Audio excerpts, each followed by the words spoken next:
Olá, meus queridos irmãos e irmãs, sejam todos muito bem-vindos ao nosso programa semanal Conhecendo a Palavra. Vamos imediatamente pedir a intercessão de nossa Mãe Maria Santíssima, Mãe do Verbo Divino, que esteja conosco nesses minutos da nossa caminhada pela Palavra de Deus. Em nome do Pai, do Filho e do Espírito Santo. Amém. Ave Maria, cheia de graça, o Senhor é convosco. Bendita sois vós entre as mulheres e bendito é o fruto do vosso ventre, Jesus. Santa Maria, Mãe de Deus, rogai por nós, pecadores, agora e na hora de nossa morte. Amém. Nossa Senhora, Mãe do Verbo Divino, rogai por nós. Em nome do Pai, do Filho e do Espírito Santo. Amém. Meus queridos irmãos e irmãs, hoje trazemos um tema bastante interessante que, de vez em quando, desperta alguns erros, sobretudo nas pessoas que tratam desse tema, que é a questão do Templo de Jerusalém, a casa do Senhor em Jerusalém. É interessante, que o termo utilizado no Antigo Testamento para o templo é Beit Mikdash, que seria a casa do sagrado, a casa sagrada onde se encontra o santo, o Deus onipotente, o eterno. Então vejamos um pouquinho a frase que foi escolhida, tirada do livro de Esdras, um livro que nós, em geral, conhecemos muito pouco, lemos muito pouco, faz parte da chamada obra do cronista, e a frase que eu escolhi foi essa, falando sobre a edificação do segundo templo, à volta do cativeiro da Babilônia. E diz o seguinte a frase: porém, muitos dos sacerdotes e levitas e chefes dos pais, no caso dos pais é das tribos, tá? Das tribos, dos patriarcas de Israel, já idosos, que viram a primeira casa, ou seja, o primeiro templo, o templo de Salomão, choraram em altas vozes quando, à sua vista, foram lançados os fundamentos desta casa, da segunda casa, do segundo templo. Mas muitos levantaram as vozes em júbilo e com alegria. Pois bem, então, o que nós vamos ver hoje é justamente isso. Vamos abordar um pouquinho do Templo de Jerusalém, sobre essa casa sagrada. Vamos ver o que acontecia dentro dessa casa. Vamos ver por que esse primeiro templo de Salomão ele foi destruído, E vamos ver se existe o denominado Templo de Herodes, que costuma-se falar, o segundo templo, o Templo de Herodes. Vamos ver se isso tem a ver com o que realmente aconteceu. Então vamos começar aqui pegando o livro de Esdras, já falei para vocês, um livro pouco lido, pouco estudado. Livro de Esdras, capítulo 3, versículos de 8 a 13. Eu vou fazer as marcações em vermelho daquilo que é mais importante, mas claro, tentando também dar alguma informação de outros pontos, por acaso, que eu vejo aqui. Ok? Então vamos começar. E diz o seguinte, o livro de Esdras: e no segundo ano da sua vinda à casa de Deus em Jerusalém, no segundo mês, Zorobabel, filho de Sealtiel, e Jesuá, filho de Josadaque, e os outros seus irmãos, os sacerdotes e os levitas, e todos os que vieram do cativeiro a Jerusalém, começaram a obra da casa do Senhor, e constituíram os levitas da idade de 20 anos para cima, para que a dirigissem. Então se levantou Jesuá, seus filhos e seus irmãos, Cadmiel e seus filhos, os filhos de Judá, como um só homem, para dirigirem os que faziam a obra na casa de Deus, bem como os filhos de Henadad, seus filhos e seus irmãos, os levitas. Quando, pois, os edificadores lançaram os alicerces do templo do Senhor, então apresentaram-se os sacerdotes, já vestidos e com trombetas, e os levitas, filhos de Asaf, como símbolos para louvarem ao Senhor conforme a instituição de Davi, rei de Israel. E cantavam juntos por grupo, louvando e rendendo graças ao Senhor, dizendo: porque é bom, porque a sua benignidade dura para sempre sobre Israel. E todo o povo jubilou com altas vozes quando louvaram ao Senhor pela fundação da casa do Senhor. Porém, muitos dos sacerdotes e levitas e chefes dos pais, já idosos, que viram a primeira casa, choraram em altas vozes quando à sua vista foram lançados os fundamentos desta casa, mas muitos levantaram as vozes com júbilo e com alegria, de maneira que não discernia o povo as vozes do júbilo de alegria das vozes do choro do povo, porque o povo jubilava com tão altas vozes que o som se ouvia de muito longe. Então, vemos alguns detalhes aqui. Em primeiro lugar, né? Deixa eu pegar aqui o meu marcador para mostrar para vocês. Está aqui. Então, vamos ver aqui. Em primeiro lugar, lembrando que Zorobabel, ele é um descendente de Davi, da tribo de Judá. Então, ele poderia continuar a dinastia davídica, né? Poderia ser o rei de Israel, mantendo a promessa de que a casa de Davi perduraria para sempre. Outra observação aqui também interessante é quando se fala dos levitas, e diz aqui, então apresentaram-se os sacerdotes, já vestidos e com trombetas, e os levitas, filhos de Asaf. Aí alguém pode me perguntar, ué, diácono, mas os sacerdotes não eram levitas, não eram da tribo de Levi? Sim, mas apenas a casa de Arão é que exercia o sacerdócio. As outras casas, né, as outras famílias de Levi exerciam outras atividades litúrgicas religiosas, mas o sacerdócio era da casa de Arão. A gente tem até aquele episódio interessante de Coré, que também era da tribo de Levi e que reivindica para ele também o direito de ser um sacerdote, porque era da tribo de Levi. E aí ele é punido, a terra engole a ele e os seus seguidores, porque foi da vontade de Deus que dentro da tribo de Levi fosse a casa de Arão. E aí é o episódio do cajado de Arão que floresce e que inclusive era guardado dentro da Arca da Aliança, conforme nos diz a carta aos Hebreus, né? Então, nem todos os levitas eram sacerdotes, ok? E aqui, como eu falei para vocês, né, o que trata o episódio?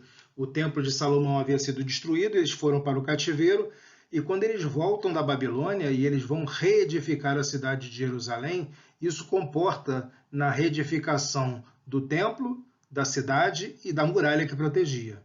Ok? Então foram reedificar o templo, então se torna o segundo templo, e aí aquelas pessoas mais idosas que conheceram todo o esplendor do templo de Salomão choram de saudades, porque com certeza o segundo templo não tinha condições de reunir os materiais preciosos que Davi juntou e que Salomão construiu no templo.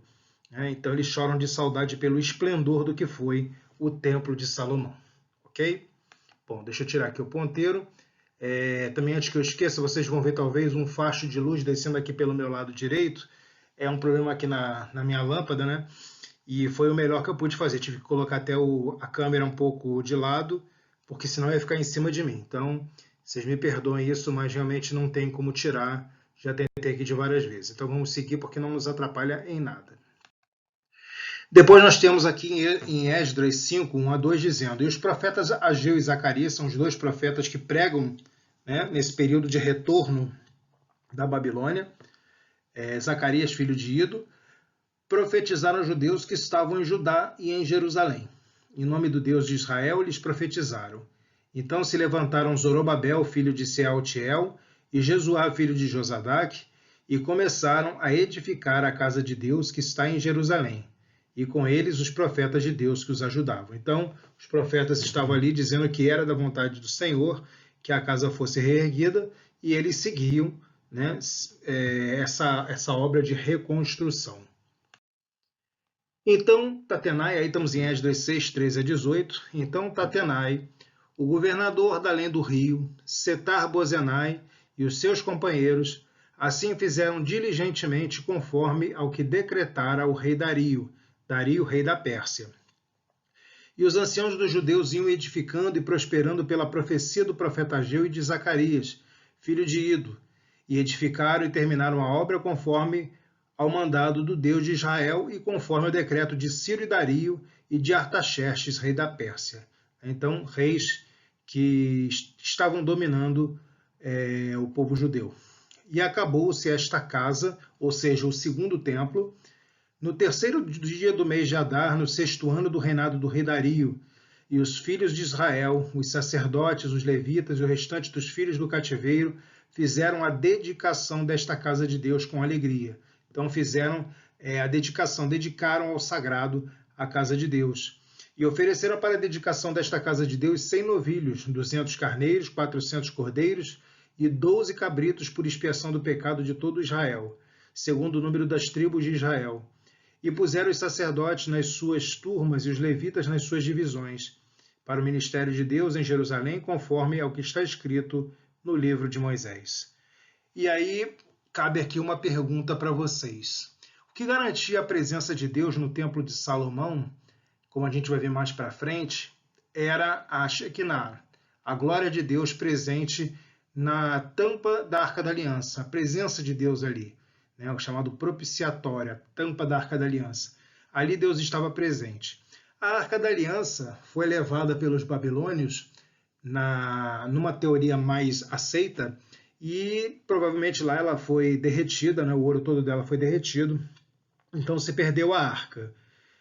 O que garantiria então agora a presença de Deus no segundo templo? É justamente a nuvem de Deus que toma conta do lugar sagrado e ali faz presente novamente a glória de Deus, a Shekinah, ok? Mas não mais na tampa, no propiciatório da Arca da Aliança. Então nós temos o templo com seus diversos compartimentos, só que agora dentro do Santo dos Santos, que a gente vai ver isso mais para frente, onde antigamente ficava a Arca da Aliança, fica a presença de Deus, mas não mais na tampa da arca, no propiciatório. Vamos seguir. Esdras 6, 19 a 22. E os filhos do cativeiro celebraram a Páscoa no dia 14 do primeiro mês, porque os sacerdotes e levitas se purificaram como se fossem um só homem.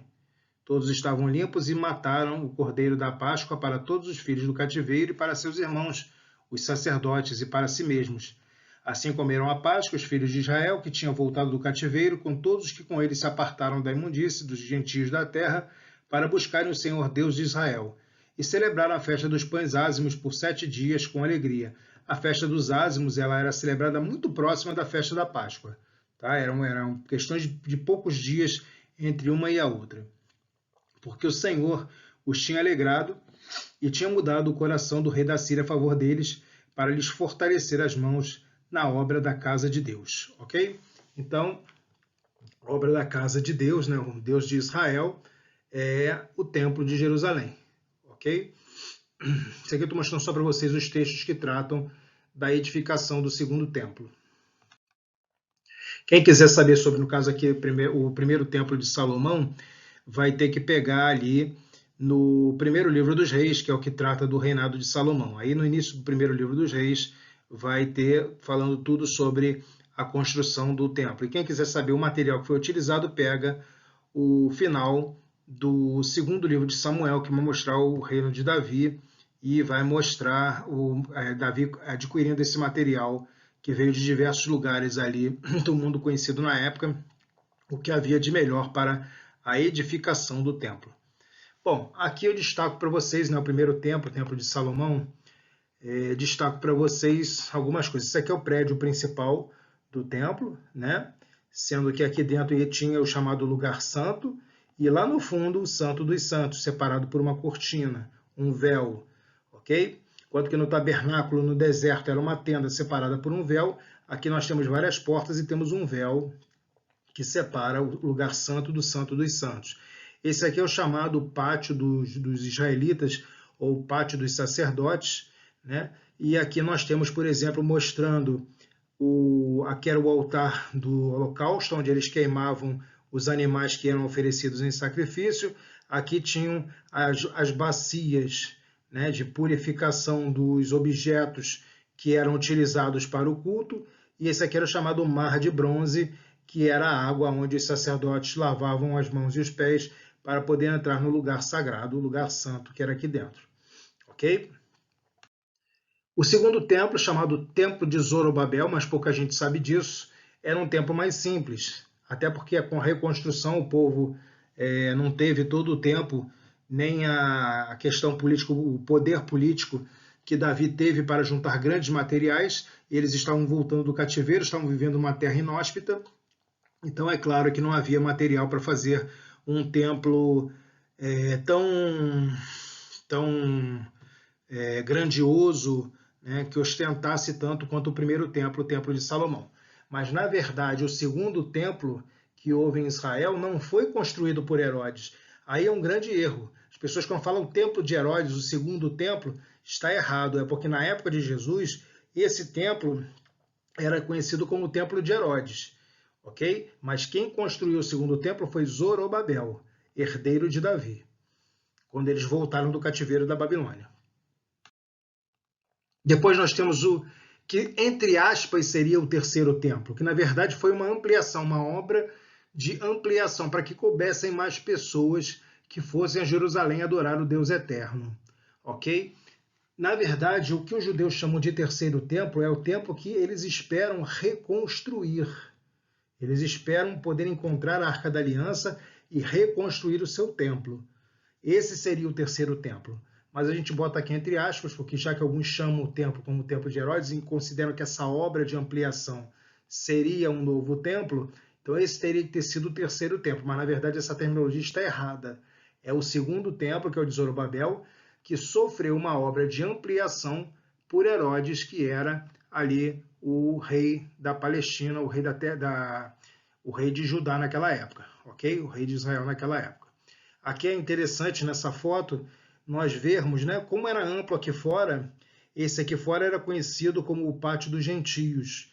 Então, aqueles que não eram judeus, mas que queriam ir a Israel, por exemplo, prosélitos, homens que se converteram ao judaísmo depois, esses poderiam ficar aqui do lado de fora, até visitar o templo, mesmo quem não era judeu, mas passar por essa porta e entrar aqui somente os judeus, ok?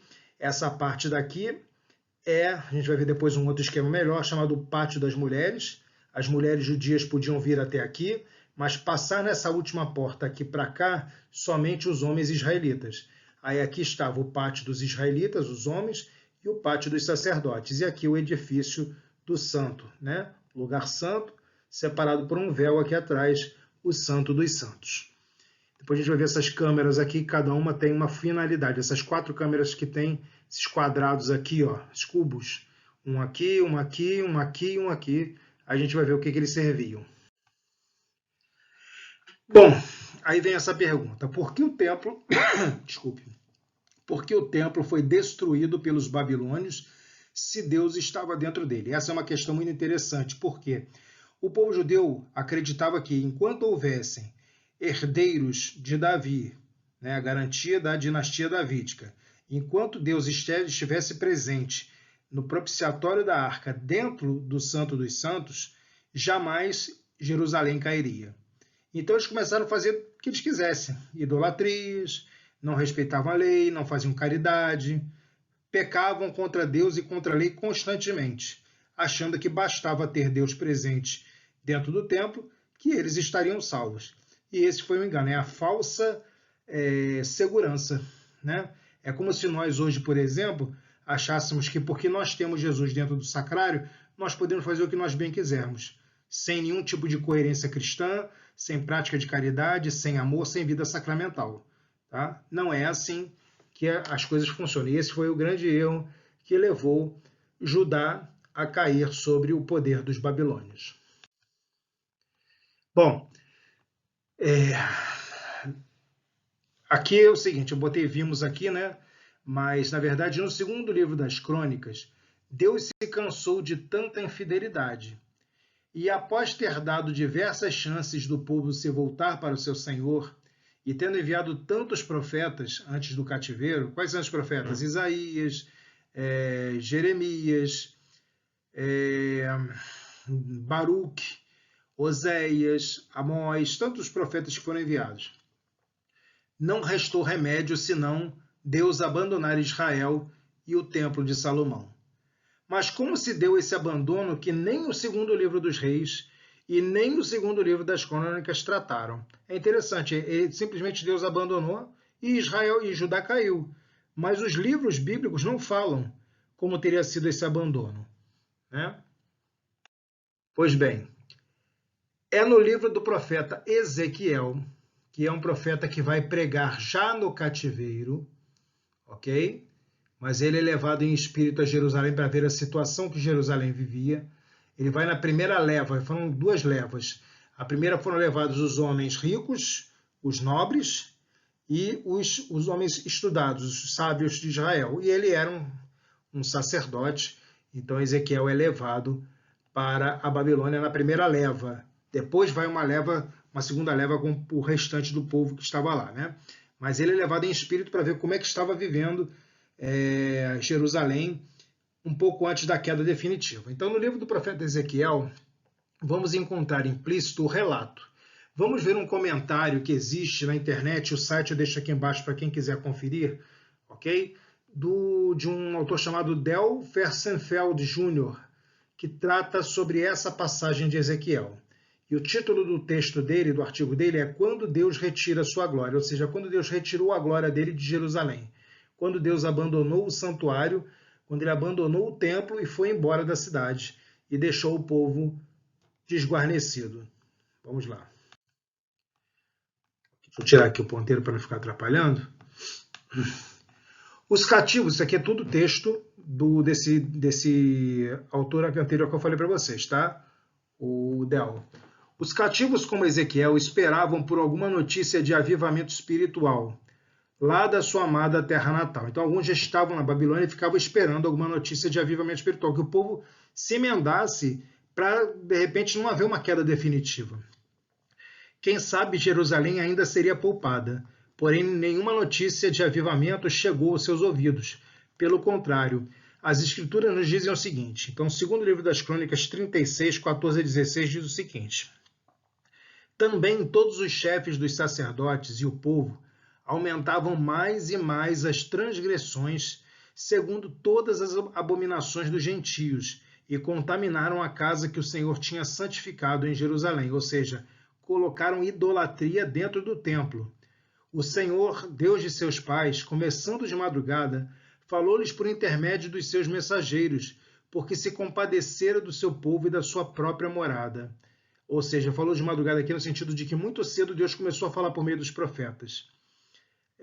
Eles, porém, zombavam dos mensageiros, dos profetas. A gente tem o testemunho de Jeremias, como Jeremias sofreu por ter levado a palavra de Deus. As palavras de Deus, e mofavam dos seus profetas, até que subiu a ira do Senhor contra o seu povo e não houve remédio algum. Então Deus foi dando todas as oportunidades e o povo não se emendava. E chegou uma hora que começou o processo de abandono, porque não havia mais o que se fazer. O que poderia ter acontecido para chegar a este ponto de não existir mais remédio? Ezequiel iria descobrir de primeira mão. Deus lhe disse que havia colocado Jerusalém estrategicamente no meio das nações. Isso está em Ezequiel 5:5. Mas ao invés de permanecer fiel a Deus como testemunha àquelas nações, Jerusalém mudara as ordens do Senhor em maldade e se rebelara contra suas leis, ou seja, ninguém obedecia mais à lei. Por isso Deus anunciou-lhe: Eis que eu mesmo estou contra ti, por causa de todas as suas abominações. Ezequiel 5, 8 a 9.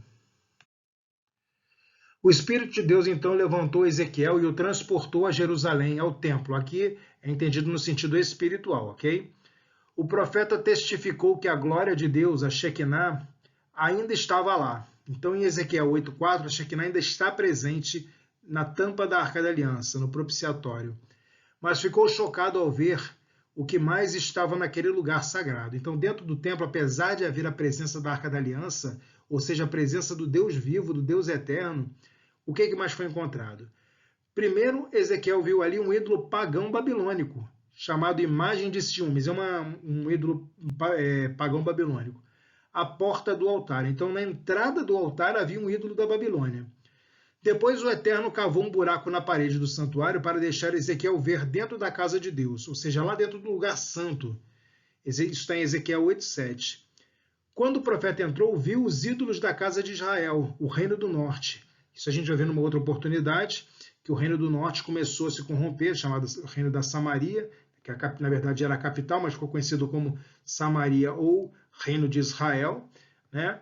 E eles adoravam deuses pagãos, bezerros de ouro e outras coisas mais. Então viu ídolos da casa de Israel semelhante a répteis e animais abomináveis pintados sobre as paredes. Então dentro do lugar santo pintaram esses ídolos que eram utilizados no Reino do Norte. Está no versículo 10, Ezequiel 8:10. Na porta do santuário, viu mulheres chorando por Tamuz, uma deusa assíria. Versículo 14. Na entrada do lugar santo. E finalmente encontrou 25 homens de frente para o oriente e de costas para o templo do Senhor, adorando o deus egípcio do sol, que era o deus Ra. Está no versículo 16, Ezequiel 8:16. Então vejam só, quando Ezequiel chega ao templo, ele encontra ali, ele encontra um ídolo pagão babilônico, né, que é a chamada imagem de ciúmes. Ele encontra os ídolos do Reino do Norte pintados na parede. Ele encontra uma mulher chorando por Tamuz, uma deusa assíria, e encontra 25 homens adorando Ra. Ou seja, havia perdido totalmente a ideia do sagrado, da casa do sagrado, né? Aquilo que eu falei para vocês, do Beit Mikdash, ou seja, a casa do sagrado, a casa do Senhor, a casa do Santo dos Santos. Havia perdido completamente o respeito e a finalidade. Ali se adorava de tudo, a bagunça estava generalizada, o sincretismo tomou conta do Templo de Jerusalém. Tudo isso deve ter parecido inacreditável ao profeta Ezequiel. Como o povo de Jerusalém poderia se abaixar a tal corrupção e ainda esperar o favor de Deus? Talvez estivessem apenas achando que seu favor era um privilégio automático, ou seja, bastava ter a presença do Senhor dentro do templo que Jerusalém estava protegida. Muitos acreditavam que Deus nunca permitiria que seu templo fosse destruído. Assim, tinham um falso senso de segurança, como eu já falei para vocês. Nós estamos protegidos porque o nosso Deus está dentro do nosso templo. Estavam confiando no edifício e não no Senhor. Confiavam no templo físico, mas não no Deus que dava segurança a eles. Outros sabiam que a glória, a Shekinah, repousava sobre a Arca da Aliança, no Santo dos Santos, no propiciatório. E tão poderosa era a glória de Deus que ninguém ousava olhar dentro da arca, nem se aproximar dela. Mesmo o sumo sacerdote só podia entrar no Santo dos Santos uma vez por ano no dia da expiação, o dia do Yom Kippur. Mas ninguém entrava no Santo dos Santos. Então, se somente um homem era autorizado a entrar, um único dia do ano, dentro do Santo dos Santos e encarar de frente a Arca da Aliança, qual outra nação poderia atacar Israel e destruir o templo? Seria impossível, mas essa era uma falsa confiança que eles tinham. Certamente Ezequiel deve ter se perguntado como Deus podia permanecer com seu povo, quando este havia violado seu templo de forma tão severa. Foi então que algo aconteceu que Ezequiel pensou que nunca presenciaria. A glória de Deus partiu. Então Deus abandonou o templo. Isso se deu em 3 estágios distintos. A glória de Deus se levantou do querubim, ou seja, do propiciatório, porque o propiciatório tinha 2 querubins com as asas fechando, se tocando na frente. Então, Deus ficava ali no meio, aqui no meio do propiciatório, bem no meio aqui das asas, né? A glória de Deus se levantou do querubim onde estava. Então, esse foi o primeiro passo, está em Ezequiel 10:4. Depois ela saiu da entrada da casa, como se Deus tivesse saído pela porta do lugar santo. Está em Ezequiel 10:18. E, finalmente, o terceiro passo, subiu da cidade, indo para o monte ao oriente. Isso está em Ezequiel 11:23. Ou seja, Deus abandonou o Santo dos Santos, saiu pela porta do lugar santo e foi embora de Jerusalém para o monte que ficava ao oriente. E aí diz esse autor Dell, né, que escreveu esse comentário. Posso apenas imaginar a glória Shekinah começando a sair da arca pela primeira vez em 1000 anos. Então, em 1000 anos que o templo estava erguido, a glória vai embora do templo. Ok? Como Deus devia estar entristecido. Aos poucos, a nuvem de glória saiu das asas do querubim e começou a levantar-se acima da Arca da Aliança.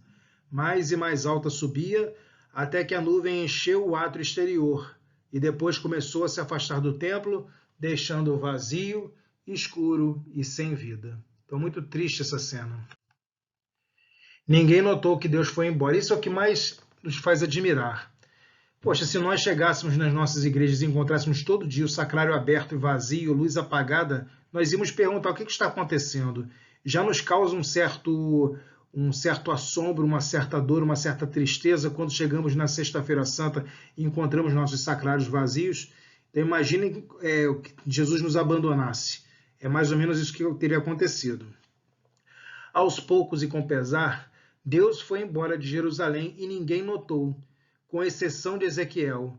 Todos estavam ocupados demais com suas rotinas diárias, agendas cheias e rituais religiosos para observar que Deus os havia abandonado. Então só se preocupavam com os ritos. Tem que fazer isso, leva um touro e sacrifica. Tem que fazer aquilo, leva 2 pombinhas e sacrifica.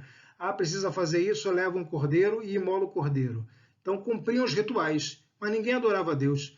E é curioso que naquele ano, quando o sacerdote entrou no Santo dos Santos no Yom Kippur, ele não percebeu que estava sem a presença de Deus ali no propiciatório? É muito estranho, né? Pois bem, só podemos presumir que, durante os anos seguintes, continuaram brincando de religião sem Deus. Talvez o sumo sacerdote tenha mentido ao povo quando entrou no Santo dos Santos aquele ano e descobriu que estava escuro e que a glória de Deus não estava mais lá. Afinal, não daria para contar ao povo que a glória de Deus desaparecera. O que pensariam? Por isso, provavelmente ficou quieto, ok? E aconteceu que a glória já tinha partido, certo? Então, muito estranho, né, que o sumo sacerdote não tenha comentado. Provavelmente se calou para que não causasse um rebuliço, não causasse um desespero e uma insegurança no povo. Bom, vamos em frente. Bom, então já tendo visto esse comentário sobre a saída de Deus de dentro do templo, de dentro do Santo dos Santos, de dentro do lugar sagrado, da própria Jerusalém, vamos ver aqui agora esses compartimentos. Como falei para vocês, né, aqui fora, esse pátio grande que tinha era o pátio dos gentios, ok? Aqui nós tínhamos o pátio das mulheres, aqui o pátio dos israelitas e aqui o pátio dos sacerdotes. Aqui nós tínhamos 4 câmaras, ok? Essa primeira câmara aqui era chamada Câmara dos Leprosos. Provavelmente os leprosos que vinham a Jerusalém ficavam aqui afastados dos outros e adoravam a Deus. Daqui não podiam entrar no lugar sagrado, porque aqui era necessário que houvesse uma purificação, e os homens israelitas que entravam com os sacerdotes deveriam estar purificados. Aqui nós temos a chamada Câmara da Madeira. Aqui ficavam estocadas as madeiras que iam ser utilizadas no altar dos sacrifícios. Tá? Aqui nós tínhamos a chamada Câmara dos Nazireus. Quem lembra da história de Sansão, quando eu falei sobre a força de Sansão, ele era um nazireu. Então aqui também era um lugar que se fazia um voto sagrado. E aqui nós tínhamos a chamada Câmara do Óleo. Né? Deixa eu ver se exatamente aqui. Creio que sim. Sim, é. Aqui era a Câmara do Óleo. Então, aqui ficava estocado o azeite da lâmpada que tinha que ficar acesa o tempo inteiro, perdão, na presença de Deus. Aí aqui passava-se então por essa outra porta, já havia passado pela primeira, passava-se pela segunda e entrava-se então nessa parte aqui dos holocaustos, dos sacrifícios. Bom, aqui nós temos, deixa eu ver aqui para falar para vocês. Aqui ficava o altar dos holocaustos, aqui o mar de bronze, onde se lavava as mãos, aqui provavelmente eram as bacias onde os sacerdotes lavavam os instrumentos utilizados nos sacrifícios. Ok? Vamos passar agora para ver, aqui a gente viu a face externa do segundo templo. Então aqui mais detalhado para vocês o altar dos sacrifícios, dos holocaustos, aqui eles queimavam as ofertas, a madeira colocada por baixo, para queimar, aqui como se fosse uma grelha, e aqui em cima se colocava o corpo dos animais que eram queimados aqui, certo? Aqui nós temos o mar de bronze, onde eles lavavam os instrumentos, né?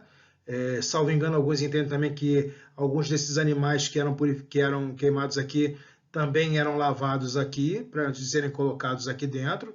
Provavelmente havia uma forma daqui de escoar todo o sangue que saía daqui desses animais, e aqui nessas laterais, de um lado e do outro, ficavam as bacias para se lavar os objetos litúrgicos.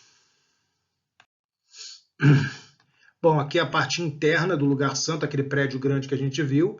Quando você passava aqui pela porta, e na verdade só os sacerdotes entravam aqui, Não, perdão, nessa daqui, né? Aqui é o pátio dos israelitas, né? O pátio exterior. Então aqui entrava-se o altar do holocausto, a bacia de bronze que naquela foto estava ali, e normalmente era colocada aqui mesmo, mas aqui eles colocaram de frente. Aí quando você entrava no prédio, o prédio era esse, a primeira câmara era chamada de lugar santo, ou santo lugar, lugar sagrado. Aqui havia a chamada mesa dos pães, eram colocados 12 pães, um para cada tribo de Israel, 6 na esquerda, 6 na direita. Então se colocavam esses pães, eram como ofertas a Deus, e à medida que esses pães propiciatórios iam ficando velhos, né, eles eram consumidos pelos sacerdotes dentro do lugar sagrado e se colocavam novos pães. Isso lembra um pouco o que acontece conosco quando nós temos dentro dos nossos sacrários aquela teca com a Eucaristia grande, quando ela vai ficando mais velha, então ela tem que ser consumida na missa e se substitui por uma nova, ok? Do lado esquerdo ficava o grande candelabro de 7 braços, a menorá, e aqui nós tínhamos um altar que queimava incenso o tempo todo, porque aqui dentro estava a presença do sagrado. Então, quando se passava aqui por esse véu, era um véu, aqui dentro o sumo sacerdote entrava uma vez por ano, e aqui ficava então a Arca da Aliança. Ok? Essa era a configuração interna e a outra configuração externa do Templo de Jerusalém. Pois bem, meus queridos, a nossa intenção hoje era apenas mostrar para vocês esses detalhes, né, quais eram os compartimentos do templo, se existiram realmente 3 templos ou se foram só 2 templos, que o templo de Herodes, na verdade, não é contado como o segundo templo, foi o de Zorobabel, ele apenas fez uma obra. A oponência do primeiro templo, o templo de Salomão, que fez até com que os mais velhos que vieram, que foram levados cativos, estavam voltando para casa, chorassem lembrando do primeiro templo, né? Então falamos um pouquinho sobre cada um deles. Peço a vocês que para a semana que vem estejam atentos, vamos ter uma série de aulas muito interessantes, uma exegese muito bonita, tenho certeza que todos vocês vão gostar muito. Lembrando, como sempre, temos aqui, né, embaixo, temos o e-mail para quem quiser mandar alguma dúvida, alguma colaboração. Tenho recebido poucas, mas tenho tentado atender as pessoas que estão fazendo os pedidos. E, além disso, também peço que se inscrevam no canal, deem o like se gostaram desse nosso encontro e comentem alguma dúvida que vocês possam ter, alguma coisa que não concordem. E também tragam se alguma coisa realmente vocês nunca ouviram e acharam interessante, que assim a gente vai mantendo o nosso foco, ok? Por hoje é só, agradeço muito a presença de vocês e vamos pedir a Deus que nos abençoe e que nos faça prosperar no conhecimento da palavra. O Senhor esteja convosco, Ele está no meio de nós. Por intercessão de Nossa Senhora, Mãe do Verbo Divino, abençoe-vos Deus Todo-Poderoso, Ele que é Pai, Filho e Espírito Santo. Amém. Que tenham todos uma ótima semana. Shavua Tov. Até o nosso próximo encontro, Leit Haot, e que a paz de Deus habite o coração de cada um de vocês. Shalom Aleichem.